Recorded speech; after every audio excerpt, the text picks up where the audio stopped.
Hermanos, que el Señor les bendiga y les guarde. Nos encontramos una vez más estudiando acerca de la crianza de los hijos y en esta ocasión dijimos que íbamos a empezar un tema nuevo acerca de el hogar a la manera de Dios. Entonces, lo que el Señor nos permite estudiar por su palabra es algo de su gracia, de su bondad, de su infinita paciencia y de cómo todos nosotros, por esos medios de gracia, podemos continuar creciendo, hermanos, en el conocimiento y la gracia de nuestro Señor Jesucristo. Es bastante complejo enseñar estos temas en estos días, teniendo en cuenta que nuestra sociedad ve este tipo de mensajes como ofensivos o de odio, como de personas que no deberían meterse en nuestras vidas, que la iglesia cristiana debería asumir su papel meramente religioso y dedicarse a hablar de sus religiones, cantar sus canciones y dejar a los demás que hagan su vida en paz. Pues bueno, ese es el nuevo lenguaje hacia nosotros. Es un tipo de persecución diferente, donde lo que buscan es precisamente anular a los cristianos en su participación en la educación moral y espiritual de los hijos, propios y extraños. Pero esa es nuestra tarea y lo seguiremos haciendo hasta donde el Señor nos permita, manteniéndonos dentro del margen de enseñar la palabra para cristianos. Y si en ese caminar alguien que aún no conoce al Señor puede ser tocado por la palabra, convencido por el Espíritu Santo, para tomar decisiones en su vida, pues eso sería un acto de la misericordia de Dios.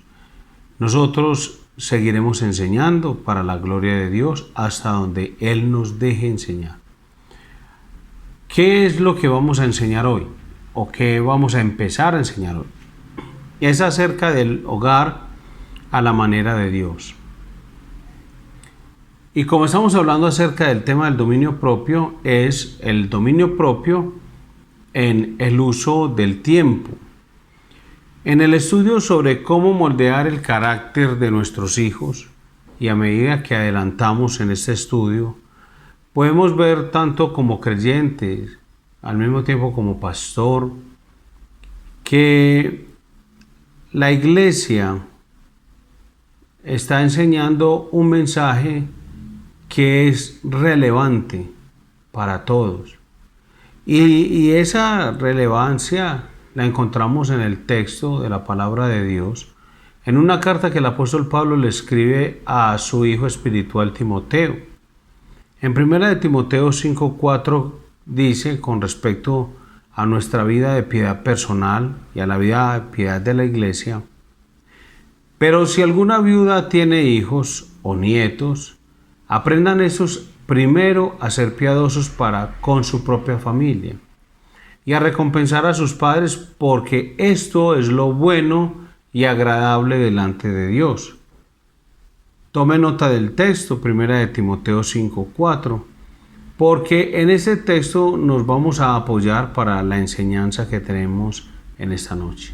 Primero, vayamos al Señor en oración, de quien dependen todas las cosas, sobre todo la enseñanza de la palabra y el entendimiento de la enseñanza de la palabra. Amado Dios y Padre Celestial, en el nombre de Jesús te damos gracias. Pedimos tu bendición para la enseñanza de tu palabra, para el entendimiento de lo que quieres decirnos.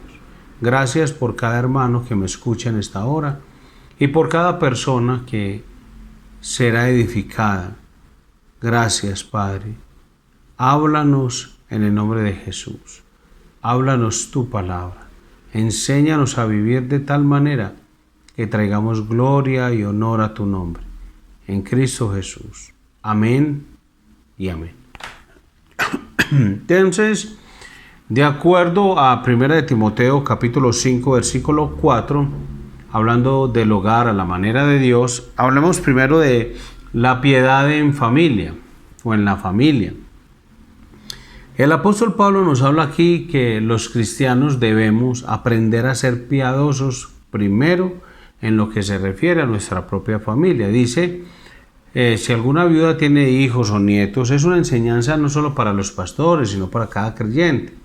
Aprendan estos a ser piadosos para con su familia y a recompensar a sus padres. Primero ser piadosos.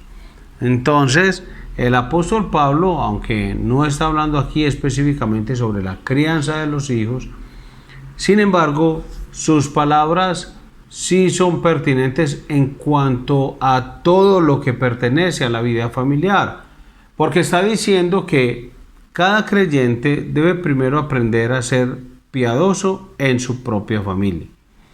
La verdadera piedad de un hombre y de una mujer se manifiesta en su aspecto más visible, en el contexto de sus relaciones familiares.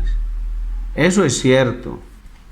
Yo podría tener una muy buena apariencia de piedad por este medio de YouTube, por los canales virtuales de la iglesia, o en la misma iglesia, en el trabajo, en el estudio. Bueno, hay muchos lugares donde yo podría tener una apariencia de piedad, pero la verdadera piedad se manifiesta donde es más visible, y es entre el contexto de sus relaciones familiares. No estamos diciendo con esto que las relaciones familiares conforman el aspecto más importante de nuestra vida de piedad. No estamos diciendo eso. El aspecto más importante de nuestra vida de piedad es sin duda alguna la de nuestra relación personal con Dios, es decir, lo que hemos llamado tantas veces nuestra relación vertical. Entonces ahí es donde debe manifestarse una vida verdaderamente piadosa. Pero como el Señor mismo lo ha dicho, es amarás a Dios primero y luego amarás a tu prójimo como a ti mismo. Entonces, si estos dos mandamientos van juntos, se correlacionan, lo que yo debo entender es que mi vida piadosa no puede ser solamente vertical, sin reflejarse en mi vida horizontal. Lo que estamos diciendo es que esa piedad se ha de manifestar en su aspecto más visible hacia los demás, y es en el contexto de las relaciones familiares. Nadie puede ver mi corazón en cuanto a mi relación con Dios, eso es obvio. Yo podría aparentarle a todos que tengo muy buena relación con Dios. De hecho, podría, por mis frases en el Facebook, en el WhatsApp, en mi perfil de WhatsApp, en los estados, alguien podría decir, esta persona debe leer mucha Biblia, o esta persona debe ser de una oración muy intensa, o esta persona debe ser, más buen cristiano con los hermanos de la iglesia. Podría ser, ¿cierto? Pero eso es una apariencia. Pero mi vida, mi relación con Dios, como nadie la puede ver, entonces yo puedo tener esa apariencia hacia los demás de que soy una persona piadosa. Pero ¿qué pasa? Que mi relación con mi esposa sí la pueden ver muchos.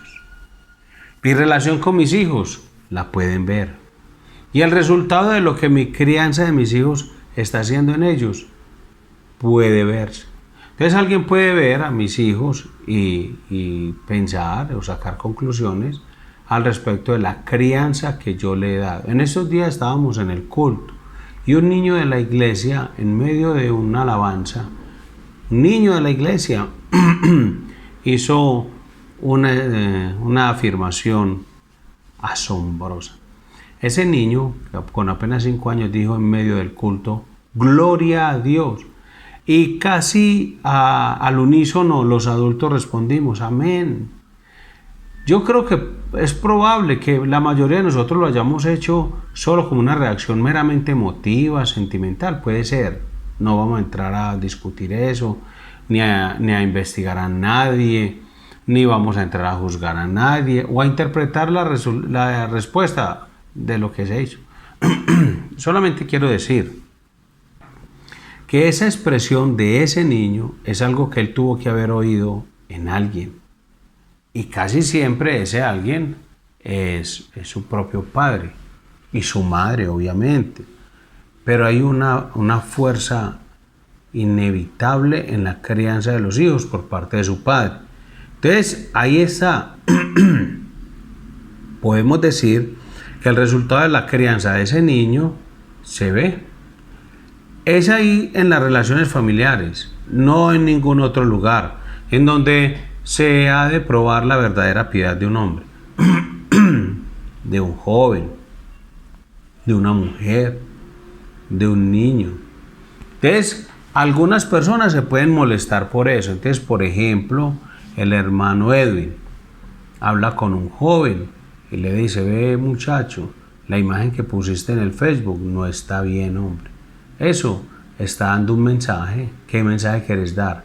O entonces una hermana, la hermana Patricia se le acerca a una hermana de la iglesia y le dice: hermana, lo que usted tiene en su estado está dando un mensaje. ¿Usted qué mensaje quiere dar? Entonces habrá quienes digan: pero ¿por qué se meten en la vida de los demás? En la iglesia deberían ser como así, más respetuosos. Sí, es verdad, pero esto es parte del respeto. Es que cuando vos decís que sos cristiano, estás diciendo que sos de mi familia de la fe. Y si sos de mi familia de la fe y te congregas en la iglesia cristiana Villahermosa, hombre, tu vida me vincula a mí. Entonces es imposible que lo que vos hagas pues no nos afecte a todos. Entonces por eso alguien estaría diciendo: ve, esta persona es de la iglesia cristiana Villahermosa. Y parece que en Villahermosa como que la gente deshace y no pasa nada, porque mira lo que pone. Entonces es ahí donde se ha de probar la verdadera piedad, porque entonces estamos viendo que mira lo que estás poniendo es una expresión, una manifestación de tu vida, de la abundancia de tu corazón habla tu boca.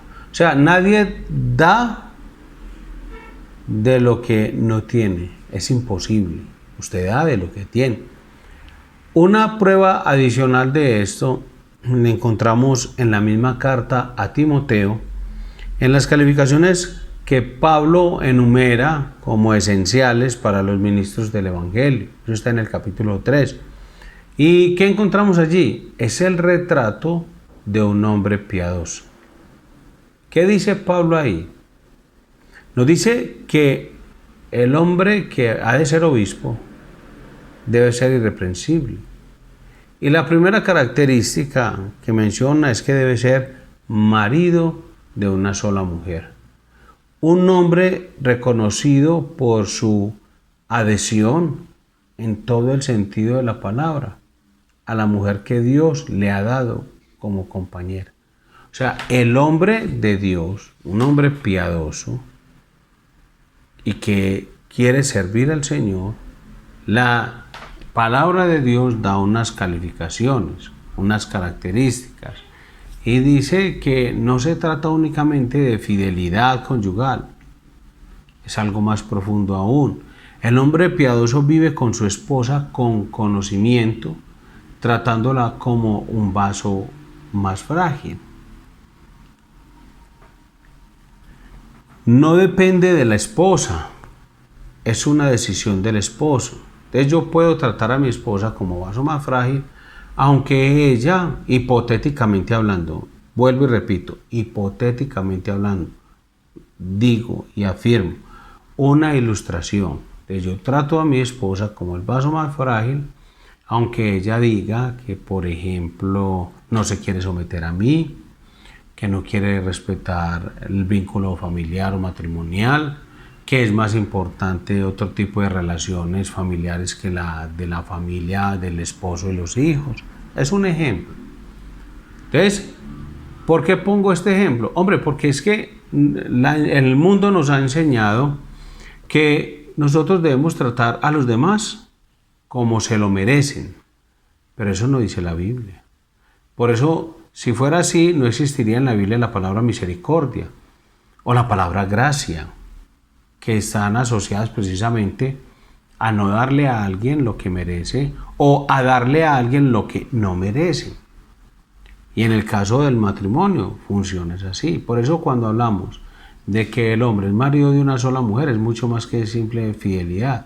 Es el trato profundo que le da a su esposa. Entonces, esto que nos está hablando de una relación en el matrimonio y el conocimiento que hay entre los esposos y cómo cuando yo estoy llevando una vida cristiana, yo debo ser piadoso primero, como dice el texto que leímos al comienzo, primero en mi hogar, primero en mi familia. También nos dice el texto que debe ser un hombre probado en lo que se refiere al gobierno de su casa, versículos 4 y 5, que gobierne bien su casa, que tenga a sus hijos en sujeción, con toda honestidad. Así que el apóstol Pablo no estaba pensando que los obispos debían ser célibes, como enseña una religión popular, que utiliza el nombre obispo para sus propios fines y que dice que ese tipo de personas deben ser célibes, o sea, solteros a perpetuidad.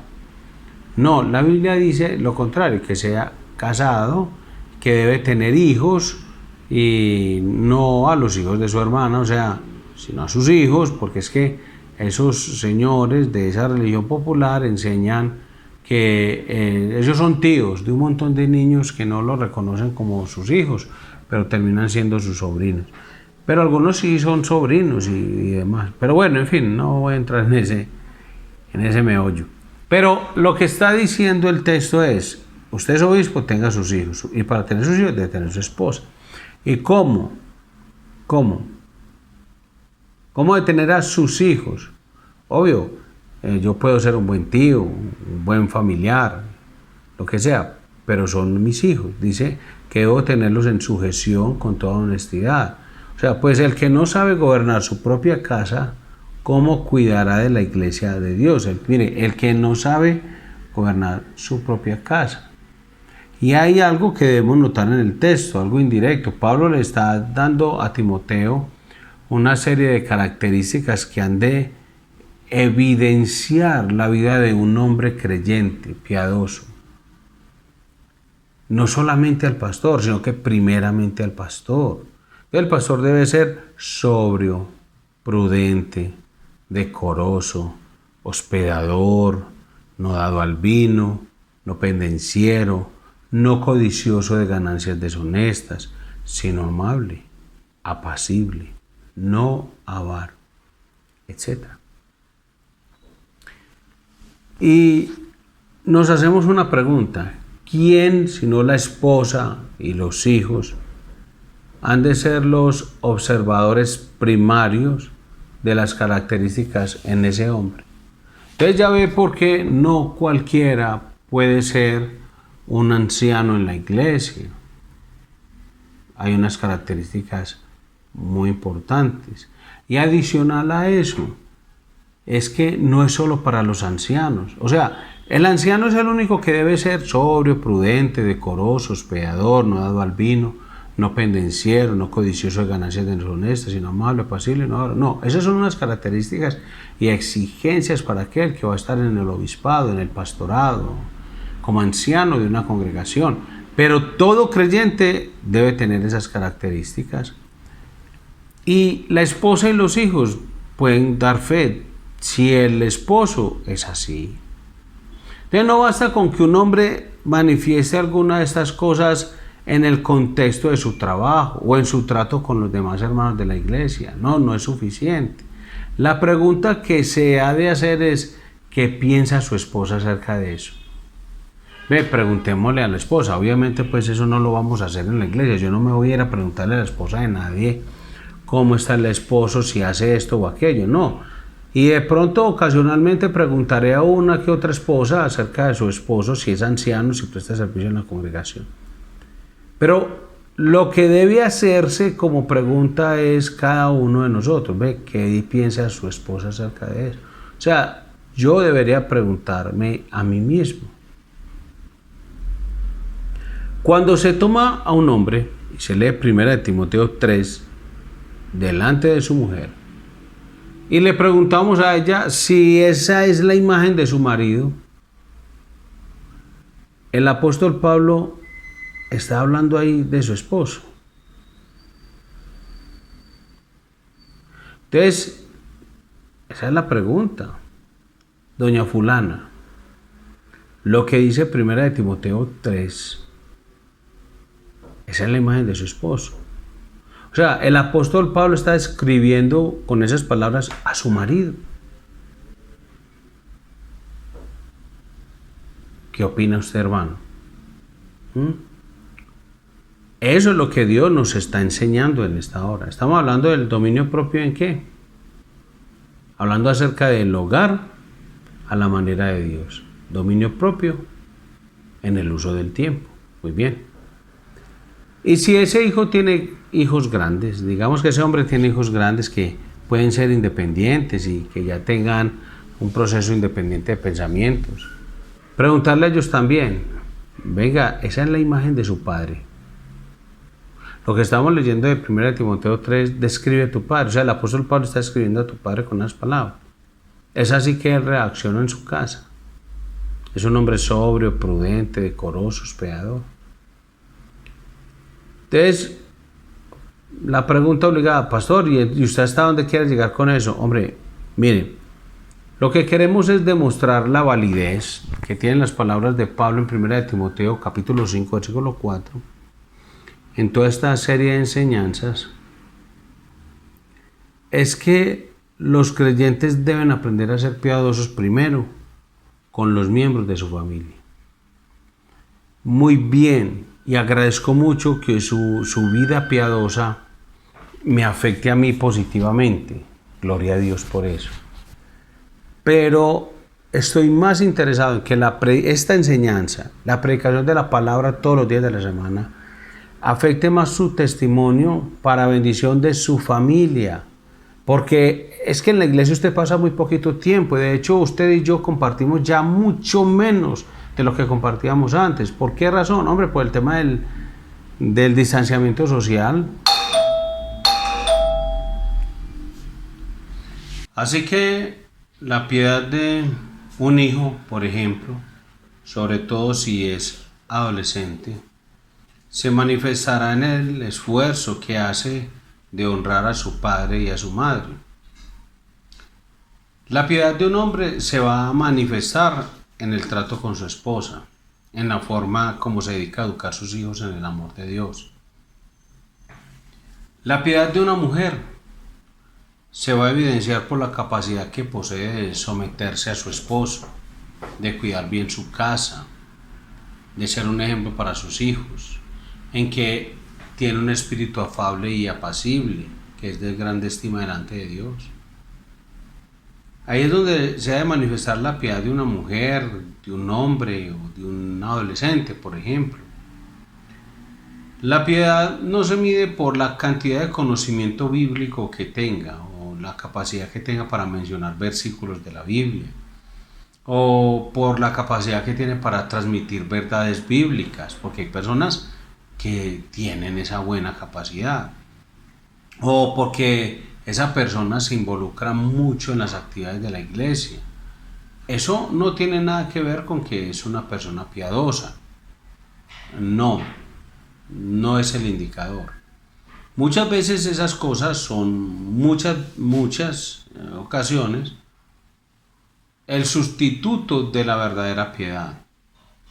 Pablo nos dice que aprendamos a ser piadosos primeramente con la familia, con nuestras propias familias. Entonces, ¿cómo podemos decir que una iglesia está creciendo en su vida piadosa? Cuando está llena de personas, cuando multiplica sus ministerios.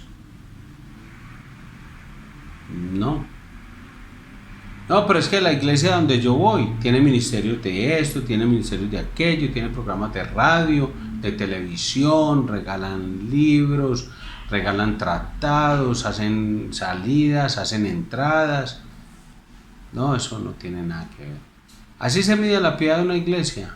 No, estamos equivocados y por eso es que hoy en día la iglesia, como predicábamos el día domingo, no es la iglesia de Hechos 17:6 que trastorna el mundo. De pronto trastornará a otros hermanos, a otras iglesias o molestará a los vecinos, pero de trastornar al mundo a la manera de Hechos 17:6, que era irrumpiendo con el Evangelio y unas vidas piadosas, familias piadosas. Eso es lo que encontramos en la Biblia. Una iglesia está creciendo en piedad cuando las familias que la componen están caminando cada vez con más determinación en una dirección únicamente, hacia el modelo que la Escritura presenta, caminando con determinación hacia ese modelo, acerca de un hogar conforme al modelo bíblico. Eso es lo que muestra una iglesia que crece en vida piadosa. Una iglesia puede crecer en números, puede crecer, como dijimos ahora, en ministerios, y los pongo entre comillas porque no sé qué clase de ministerios puedan ser, o en programas, o en actividades, hasta en dinero y en local. Pero a eso nos llamó Dios. Nuestra vida debe ser piadosa porque eso trae gloria al Señor, y nuestras familias deben ser piadosas. No estoy diciendo una familia que no peque, que eso es muy diferente, muy diferente. Estoy diciendo piadosas, temerosas de Dios, que crecen bajo el modelo bíblico. ¿Y cómo es un hogar a la manera de Dios? Es un hogar donde hay un hombre. ¿Cómo así, pastor? ¿Eso qué significa? ¿Qué es un hombre? Que es la cabeza del hogar. ¿Sí ve por qué al comienzo le dije que este es un lenguaje para muchos hoy en día de odio? Es un lenguaje ofensivo y escandaloso. Porque el lenguaje que utilizamos aquí es el de las Escrituras. Entonces, como diría el pastor Will Graham, que no tiene nada que ver con Billy Graham, este pastor decía que no nos van a perseguir por nuestra religión, porque eso sería entonces intolerancia, pero nos van a perseguir por nuestros pecados de odio, por el lenguaje ofensivo a las personas. Te repito, un hogar a la manera de Dios es un hogar que tiene un hombre.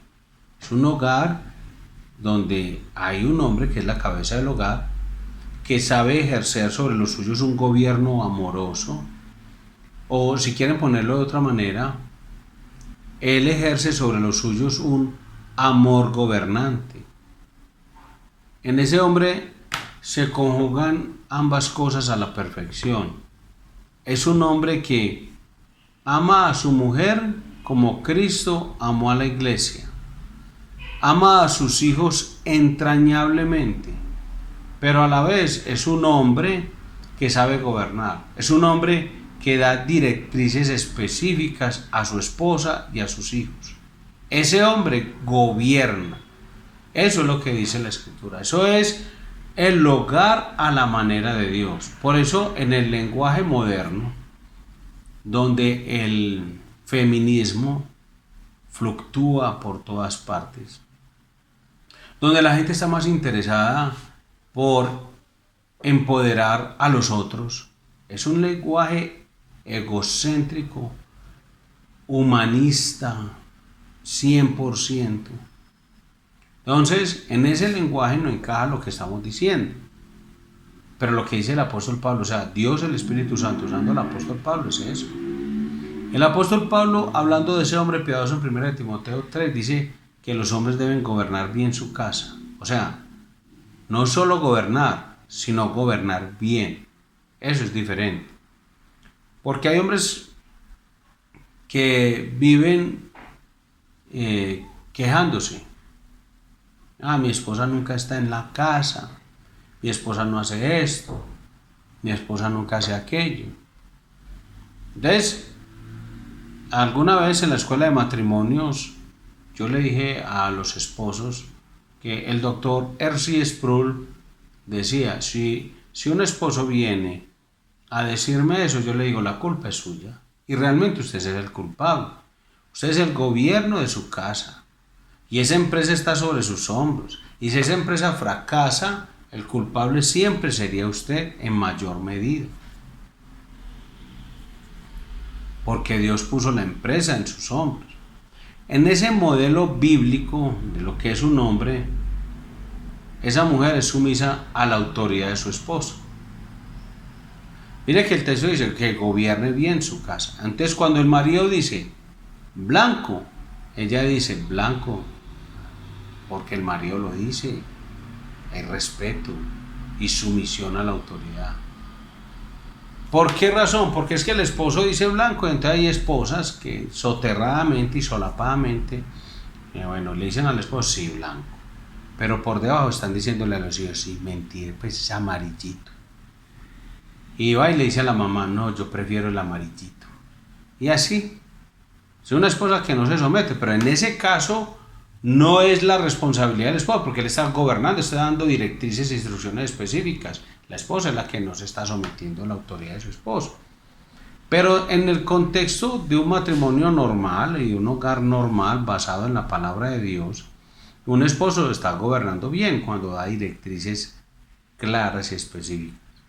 Eso es lo que debe hacerse. Mire que en Proverbios 31:11 dice, el corazón de su marido está en ella confiado.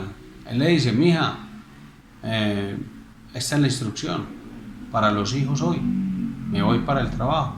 ¿Listo? Eso se hace. Y el corazón de su marido está en ella confiado. ¿Por qué? Hombre, porque ella va a hacer exactamente lo que le dijo que hiciera. Eso es una mujer sometida según la Biblia. No es una esclava. Mire, verá que es que está honrando a Dios primeramente. Está honrando la cabeza del hombre, que es Cristo. Entonces él no va a llegar a la casa, va a encontrar que a ella se le ocurrió otra brillante idea. No, esa mujer está sujeta a su marido.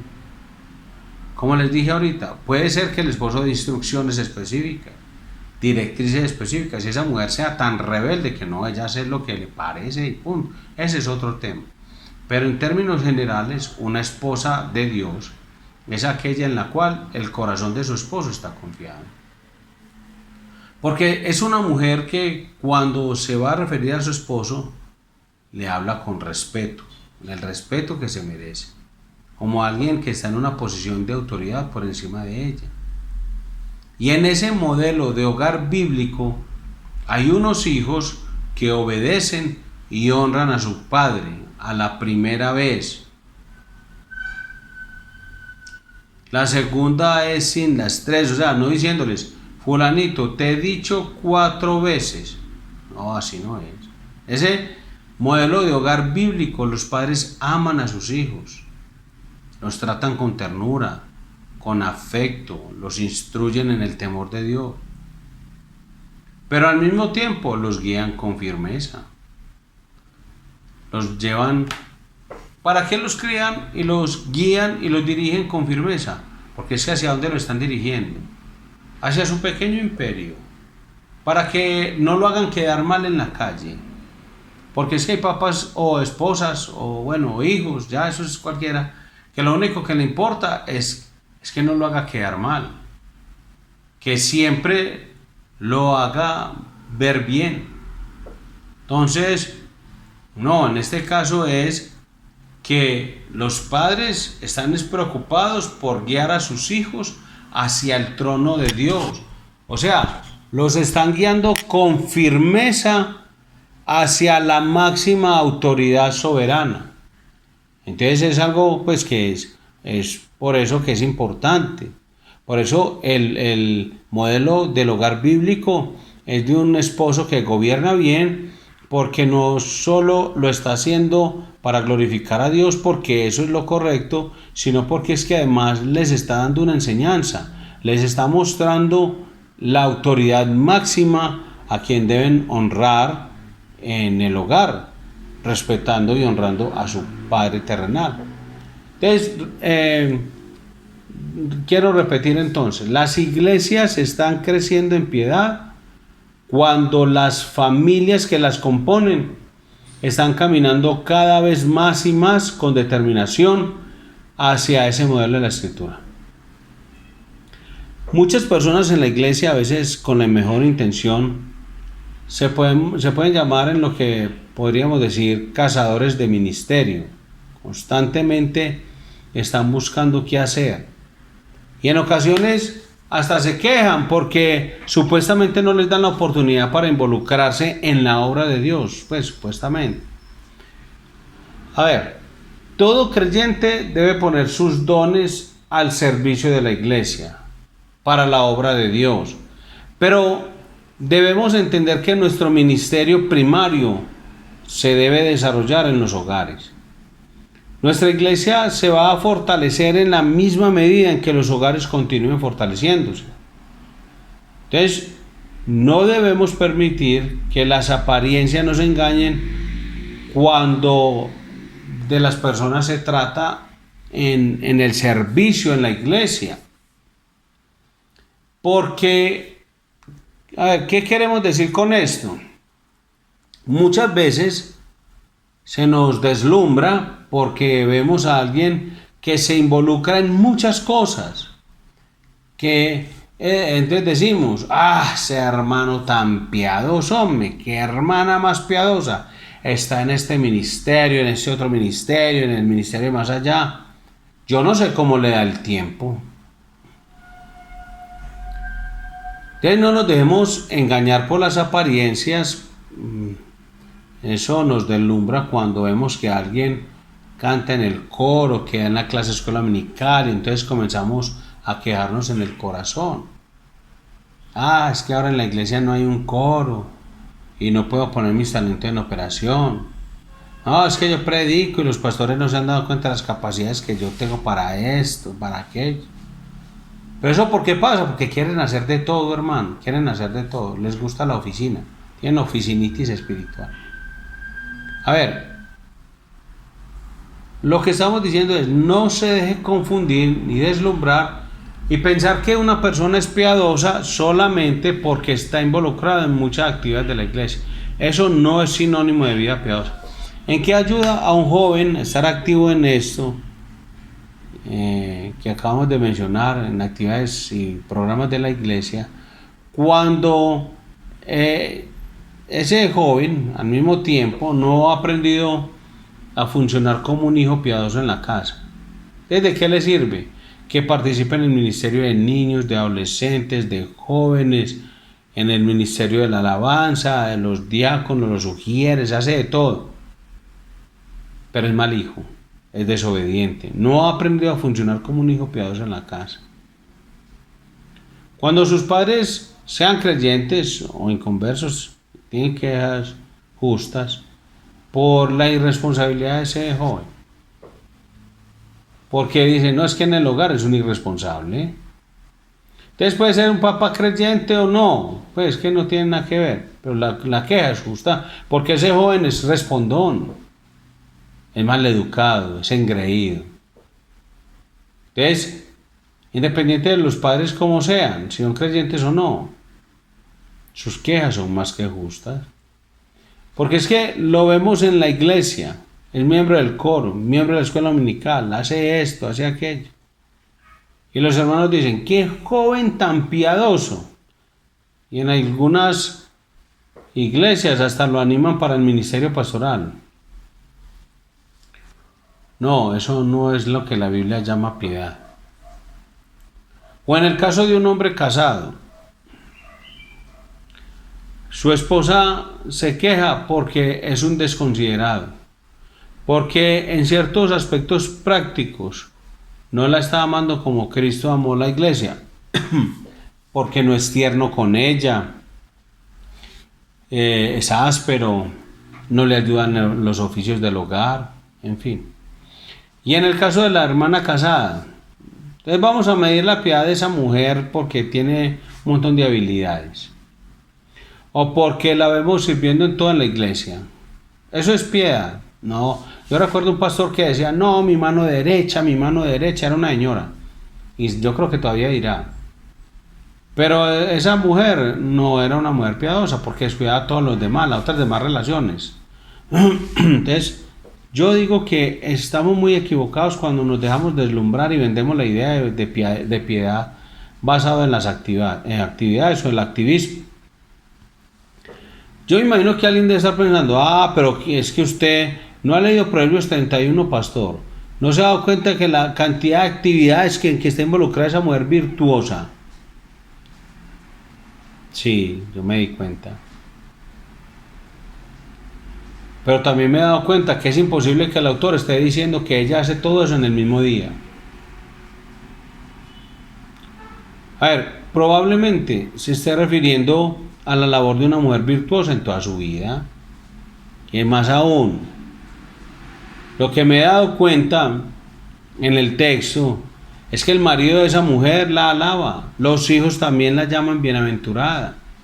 Y yo no estoy viendo ahí, o sea, si esa mujer hiciera todo eso, toda su vida, todos los días, entonces al final del texto no diría, y su marido también la alaba, no, y su marido mantiene quejando, y sus hijos también la llaman una desdichada. Claro, ellos no la van a llamar bienaventurada, ni su marido la va a alabar. Ahí no aparece al final eso, porque sería entonces, no, es que ya, ¿cómo la va a alabar si nunca está en la casa? Se mantiene con las hermanas de la iglesia en la oración, el discipulado, el evangelismo, puerta a puerta, casa a casa, ventana a ventana, todo eso. No, eso no hay marido que alabe eso. Ay, pastor, y el ministerio.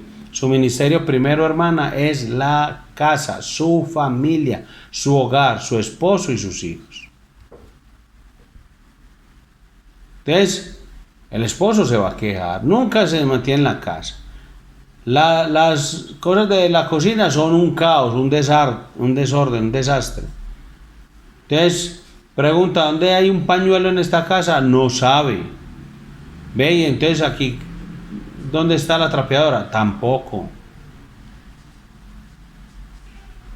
Entonces, lo que el texto está diciendo no es que sea una mujer que hace todo el mismo día. No. Y dice que los hijos la llaman bienaventurada, sus hijos no se quejan por el poco tiempo que según los que dicen, pues hacen esa, no, es que mire la mujer de Proverbios 31, no, eso no es lo que dice. Mire que los hijos la llaman bienaventurada.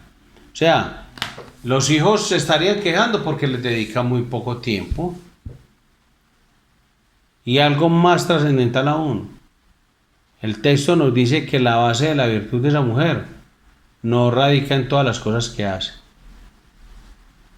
Si usted ha leído el texto, dice que está basado en la realidad de su temor a Dios. Dice al final, engañosa es la gracia, vana la hermosura. La mujer que teme a Jehová, esa será alabada. Versículo 30. Así como decíamos antes, que debemos volver a definir en qué consiste la verdadera fe. Pienso como pastor que también debemos redefinir el concepto de piedad. Debemos redefinir el concepto de cristianismo piadoso.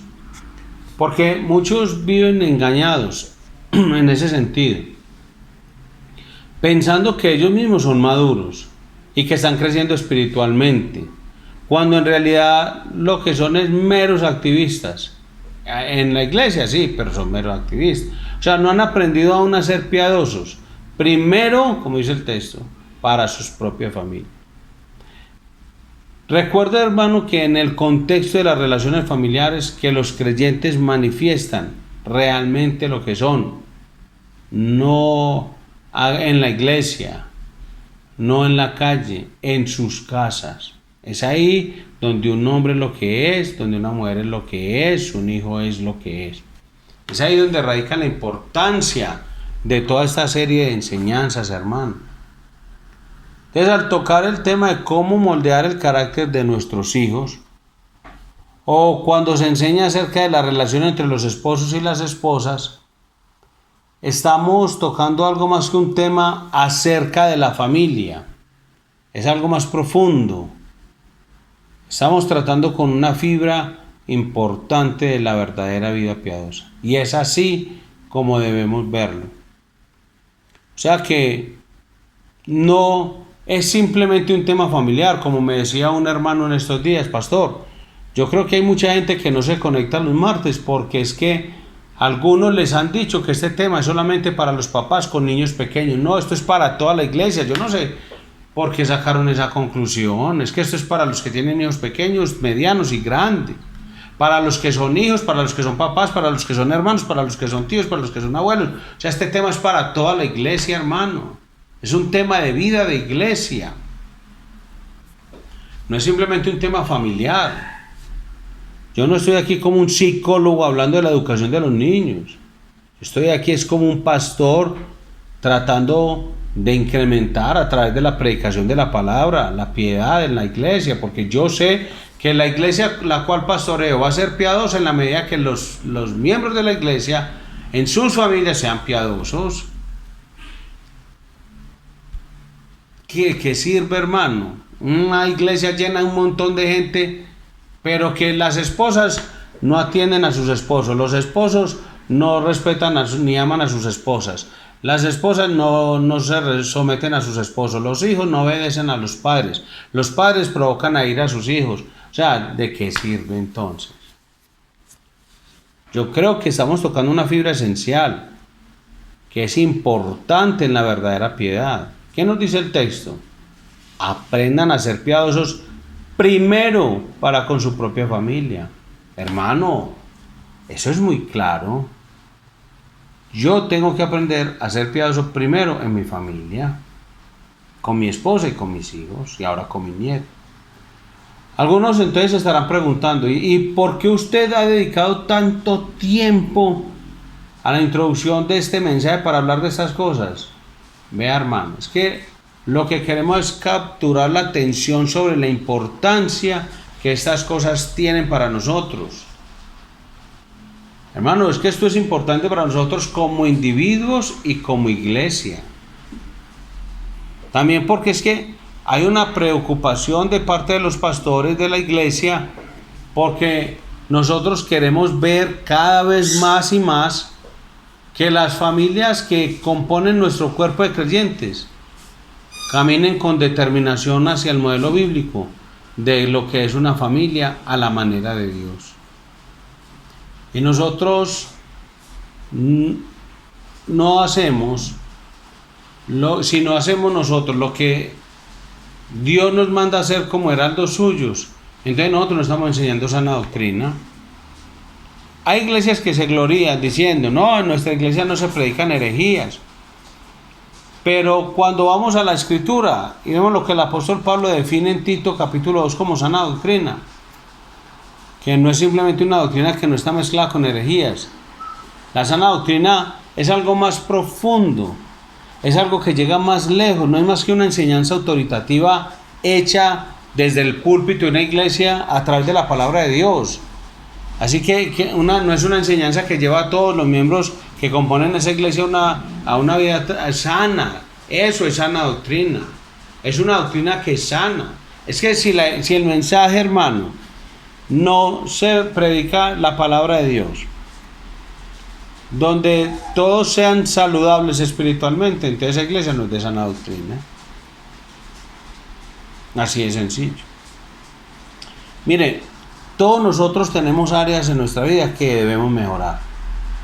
A veces los pastores nos ponemos delante del púlpito y predicamos algunas cosas. Entonces, por ejemplo, las hermanas dicen, ese hombre debe ser perfecto en su casa, él nunca peca.